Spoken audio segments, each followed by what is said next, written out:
नमस्कार दोस्तों, मैं हूं सुष्मिता मिश्रा। आप देख रहे हैं 4 PM यूपी। देश की सबसे बड़ी मेडिकल प्रवेश परीक्षा नीट यूजी 2026 के लीक हो जाने के बाद से इसको लेकर बवाल मचा हुआ है। मोदी सरकार इस मामले को लेकर एक बार फिर से कटघरे में है। हो भी क्यों ना, जब बच्चे इतने जी जान से मेहनत करके परीक्षा दें और उसके बाद पता चले कि पेपर ही लीक हो गई तो छात्रों का आक्रोशित होना लाजमी है। वैसे ये कोई पहला मौका नहीं है जब नीट का पेपर लीक हुआ। इससे पहले भी नीट का पेपर लीक हुआ था, लेकिन उसके बाद भी सरकार ने सबक नहीं लिया और ऐसी सख्त कार्रवाई नहीं की जो नजीर बन जाती कि आगे कोई हिम्मत न करता छात्रों के भविष्य के साथ खिलवाड़ करने की। वहीं इसी बीच जब नीट के री एग्जाम को लेकर तमाम तरह के दावे किए जा रहे हैं, बताया जा रहा है कि अब सरकार ऐसे कदम उठाने की तैयारी कर रही है जो पहले कभी किसी राष्ट्रीय परीक्षा में नहीं देखा गया हो। जी हाँ, ऐसी खबर आ रही है कि 21 जून को होने वाले री एग्जाम प्रक्रिया में सरकार सेना की मदद लेने पर विचार कर रही है, जिसको लेकर कैसे कांग्रेस की फायर ब्रांड प्रवक्ता सुप्रिया श्रीनेत और लोक गायिका नेहा सिंह राठौर ने मोदी सरकार को जमकर धोया, बताएंगे आपको इस रिपोर्ट में। दरअसल हिंदुस्तान टाइम्स की एक रिपोर्ट के मुताबिक रक्षा मंत्री राजनाथ सिंह की अध्यक्षता में इस पूरे मामले की समीक्षा के लिए बीती 28 मई को उनके आवास पर एक हाई लेवल बैठक हुई, जिसमें केंद्रीय शिक्षा मंत्री धर्मेंद्र प्रधान, वरिष्ठ मंत्री और एनटीए के वरिष्ठ अधिकारी और शिक्षा मंत्रालय के शीर्ष अधिकारी शामिल हुए। इस बैठक में परीक्षा की पूरी प्रक्रिया की समीक्षा की गई, जिसमें प्रश्न पत्र तैयार करने और उनकी प्रिंटिंग से लेकर ट्रांसपोर्ट, सुरक्षा और अंतिम चरण तक उनकी पहुंच सुनिश्चित करने के सभी पहलू को लेकर चर्चा की गई।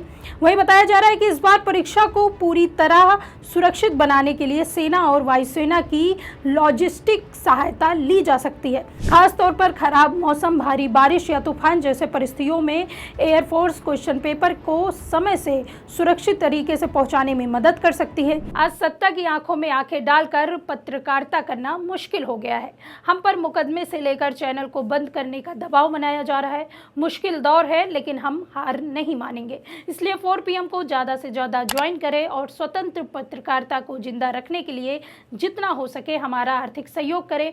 उम्मीद है कि आपके सपोर्ट से ये जंग भी हम जीत जाएंगे। वहीं बताया जा रहा है कि परीक्षा के लिए अब बहुत कम समय बचा है। ऐसे में वायुसेना बारिश, तूफान जैसे खराब मौसम की स्थितियों में प्रश्न पत्र पहुंचाने में हमारी मदद कर सकती है। वहीं अधिकारियों के मुताबिक सशस्त्र बलों की भूमिका लेवल लॉजिस्टिक्स, समन्वय, सुरक्षित परिवहन और मौसम की गड़बड़ियों से जुड़ी आपातकालीन स्थितियों तक ही सीमित रहेगी। परीक्षा की निगरानी सेना द्वारा नहीं की जाएगी। वही बताया जा रहा है कि इस पर अभी तक कोई अंतिम निर्णय नहीं लिया गया, लेकिन परीक्षा में जैसे ही सेना की मदद लेने की बात आई तो सोशल मीडिया और विपक्ष ने सरकार को घेरना शुरू कर दिया। इस मामले को लेकर कांग्रेस की प्रवक्ता सुप्रिया श्रीनेत ने सोशल मीडिया पर अकाउंट एक्स पर एक वीडियो पोस्ट करते हुए लिखा कि एयरफोर्स के जहाजों में नीट के पेपर जाएंगे तो यह जो छकड़ा भर मंत्री बने हुए हैं यह सब क्या करेंगे, बैठकर झुंझुना बजाएंगे। कहा जा रहा है कि प्रधानमंत्री खुद मॉनिटर करेंगे। पिछले 6 बार क्यों नहीं किया? सरकार नहीं, सर्कस चल रहा है, तमाशा बनाकर रख दिया है पूरे देश का। एयरफोर्स के जहाजों में भरकर अब नीट के पेपर जाएंगे तो ये जो छकड़ा भर मंत्री बनाए हुए हैं भारत सरकार में, इनका क्या काम है? झुंझुना बजाना दिन भर। और अब बताया जा रहा है प्रधानमंत्री खुद एग्जाम मॉनिटर करेंगे। तो भाई पिछली 6 बार क्यों नहीं कर लिया जब पेपर लीक हुए थे? इन लोगों ने सरकार नहीं चला रहे हैं, ये सर्कस चला रहे हैं और पूरे देश को तमाशा बनाकर रख दिया है। जो सरकार एक पेपर नहीं करा पा रही है उसका क्या नैतिक अधिकार है अपने पद पर बने रहने का? इन लोगों ने देश को तमाशा बनाकर रख दिया है। वहीं लोक गायिका नेहा सिंह राठौर ने भी इस मामले को लेकर मोदी सरकार पर तीखा हमला बोला।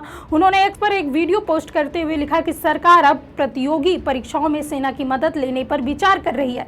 जो सरकार अपने दम पर बच्चों की परीक्षा नहीं करवा पाती है वो किस मुंह से साफ सुथरे चुनाव का दावा करती है? हिंदुस्तान टाइम्स की खबर है कि सरकार अब प्रतियोगी परीक्षाओं में सेना की मदद लेने पर विचार कर रही है। मैं हैरान हूं कि जो सरकार अपने दम पर बच्चों की परीक्षा नहीं करवा पाती है वो किस मुंह से साफ सुथरे चुनाव का दावा करती है। तो जिस तरह से नीट के री एग्जाम में सेना की मदद लेने की बात सामने आई है उसको लेकर तमाम तरह के सवाल खड़े हो रहे हैं और इस पर विपक्ष से लेकर आम लोग भी मोदी सरकार को जमकर घेरा है। और घेरे भी क्यों ना, सरकार का सिस्टम इतना नाकारा हो गया है कि एक परीक्षा को ढंग से नहीं करवा पा रहा है, उसके लिए सेना की मदद लेने की नौबत आ गई है। इससे ज़्यादा शर्मनाक क्या हो सकता है? वैसे आपकी इस खबर को लेकर क्या राय है, हमें कमेंट बॉक्स में जरूर बताइए। मिलते हैं आपसे अगली वीडियो में, तब तक के लिए दीजिए हमें इजाजत। नमस्कार।